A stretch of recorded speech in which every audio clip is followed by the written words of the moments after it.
Moi, c'est Fanny, j'ai 27 ans et mon conjoint Sébastien, 29 ans. C'était notre premier enfant à tous les deux. J'ai accouché de ma petite fille Ange, née sans vie ce 22 mai 2024, pour un terme prévu le 17 juin, soit moins d'un mois après. À quelques jours des 3 mois de l'accouchement, évidemment, je vais mieux. Mais je ne suis plus la personne d'avant.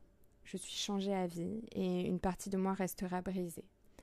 Alors même si je dis ça va quand on me demande, c'est plutôt un masque, car non, ça n'ira jamais parfaitement bien. Même si je continue de vivre et de sourire parfois quand je passe des bons moments. Avec mon chéri, cette épreuve nous a plus que renforcés. Notre couple est encore 1000 fois plus solide qu'avant et on sait que maintenant, dans la vie, on pourra tout affronter. D'ailleurs, il a une place très importante pour moi, c'est en partie grâce à lui que j'ai tenu bon.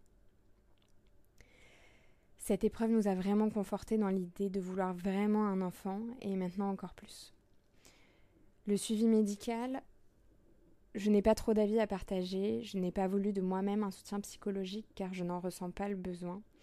Mais peut-être les professionnels de santé auraient dû me forcer, je ne sais pas. En tout cas, toutes les sages-femmes rencontrées dans cette épreuve ont été d'une douceur et d'une aide. En tout cas, toutes les sages-femmes rencontrées dans cette épreuve ont été d'une douceur et d'une aide incroyable pour nous. La place de mon entourage dans ce deuil, il y a eu du bon et du moins bon. J'ai été déçue et je me suis sentie délaissée et incomprise par des personnes avec qui j'étais hyper proche. Et à l'inverse, des personnes auxquelles je n'aurais pas pensé ont été bien présentes pour moi. La place du travail dans mon deuil, super... N'importe quoi. Je recommence. La place du travail dans mon deuil, sujet hyper compliqué à aborder et hyper rapide. Je ne pourrai pas retourner au boulot. Je suis encore en congé maternité actuellement. Tant que je n'aurai pas un autre enfant et vivant. Pour la simple et bonne raison que déjà je travaille dans un commerce, donc tout le monde va me poser des questions, comment va mon bébé, etc. et d'autres. Et d'autre part, je verrai des femmes enceintes et des nourrissons assez régulièrement, ce qui reste encore très compliqué pour moi. J'ai quitté mon boulot parce que j'allais avoir un enfant et je ne me vois pas revenir sans avoir d'enfant. Comment j'ai trouvé du réconfort? Alors, grâce aux personnes à qui il était arrivé la même chose que moi. Parler avec des personnes ayant vécu le deuil périnatal me fait un bien fou.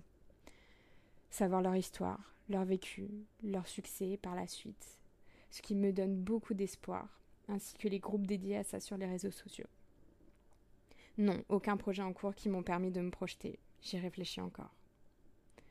Je ne connaissais absolument pas le deuil périnatal avant de l'avoir vécu, et je trouve ça horrible que ce sujet soit tabou.